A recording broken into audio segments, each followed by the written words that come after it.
All right, let's spice things up a bit.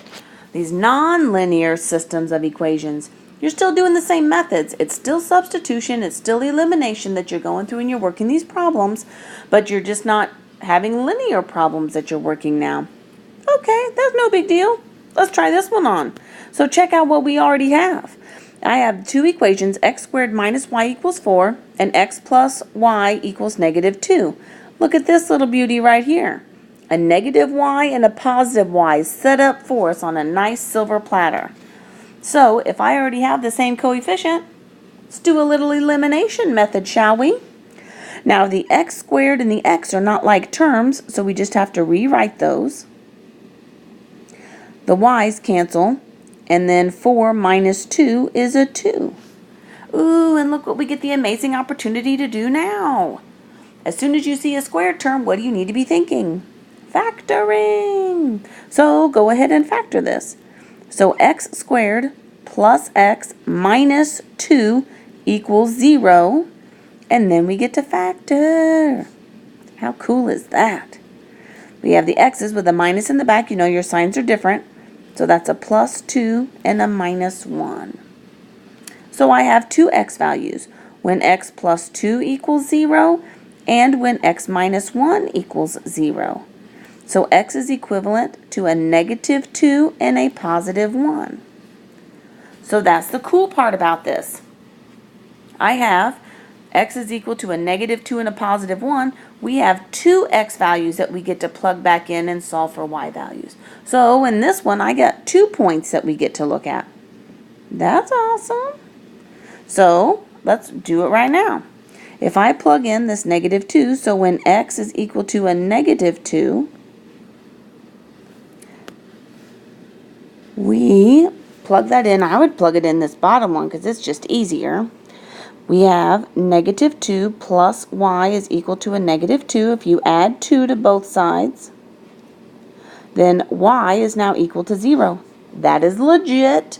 0 is a legitimate number. So my first coordinate point for this is going to be a negative 2, 0. Awesome. Let's plug in that 1 and see what happens. So if I have x is equal to 1, then I have 1 plus y is equal to a negative 2. Then if I subtract 1 from both sides, y is now equal to this negative 3. So my coordinate point is going to be 1, negative 3. Awesome. When you have nonlinear systems of equations, most of the time, not always, but a lot of the times you have multiple solutions. And if you think about this x squared minus y equals 4, that's actually a quadratic equation. So you know that's going to be a parabola from what we have learned previously. And then you also have the line that goes through there. So this line is going through and hitting the parabola 2 times, and that's why you have two solutions. Because remember, the solutions are where they intersect, and this is going to intersect in 2 places. Cool, let's do some more. All right, let's take a look at this one. How sweet is this deal? We have squares for the x's and squares for the y's both. But look how nice this is already set up. The y's are already in plus and minus, so you can go ahead and cancel those out. So this plus and minus go, and I have 3x squared is now equal to 12. Divide both sides by 3. X squared is equal to 4. Now remember, in order to get rid of this squared, we have to square root both sides. And anytime you square root both sides, you have to put that plus or minus. So x in this instance is now equal to both plus and minus 2. So we have two x values here, a positive 2 and a negative 2. No problem. We'll use those and plug those back in order to figure it out. So here, when x is equal to a positive 2, let's plug it in. Now I'd make the choice to plug it into that top one because it is easier to work with. So we have our 2 squared plus a y squared equals 4. So 4 plus y squared equals 4. Subtract 4 from both sides.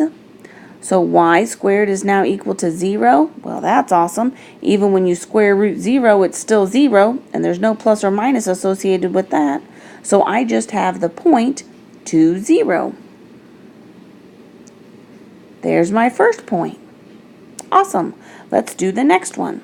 Whenever I plug in x is equal to a negative 2, and I plug that in, I end up with negative 2 squared plus y squared is equal to 4.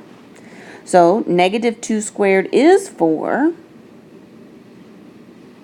So subtract 4 from both sides and we're ending up on the same boat here. So y is also equal to 0. So I also have the point negative 2, 0.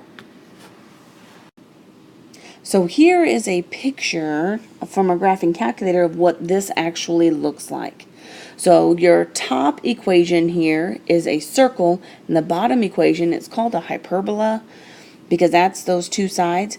Now notice in this one, because y squared here was equal to 0, you have the potential in this problem to get 4 solutions. Let's say that this hyperbola would have crossed over here like a baseball, like the seams of a baseball. Then you would have had a solution at the top and the bottom on there. But it didn't. It's the red one, but I'm just saying the option is available. So don't think just because you have this type of problem, you're only ever going to have 2 solutions. There are other choices available. Cool. Let's do another. All right, now we're going to do a problem like this. This is number 37 out of the exercises because you're going to have a homework problem that's similar to this. So I want to make sure you see what this looks like before you do your homework. This is a perfect example of a substitution because I have this x that's already by itself. So if we solve for x by subtracting 16y from both sides, we now have x is equal to 2 minus a 16y. Now if x is equal to this value, we're going to take this and sub it into the other equation for x. So I actually now have a 2y, because I'm going to bring that y in front, times this x will be replaced by a 2 minus 16y plus 1 equals 0. And then we just solve it. So go ahead and distribute that 2y to both terms. So I get 4y minus a 32y squared plus 1 equals 0. Now remember way back when we said you always want to keep your leading coefficient positive. So what I'm going to do is move all of these terms to the other side of the equal sign and change their sign. So it's going to look like this. Minus 4y plus a 32y squared and minus 1. Move all of those over to the other side.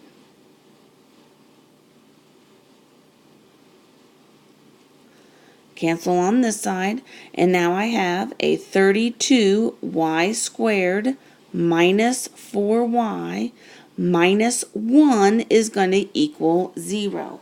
Now, whenever I say move this to the other side, this is still an equal sign. So what's on the left and what's on the right are equivalent.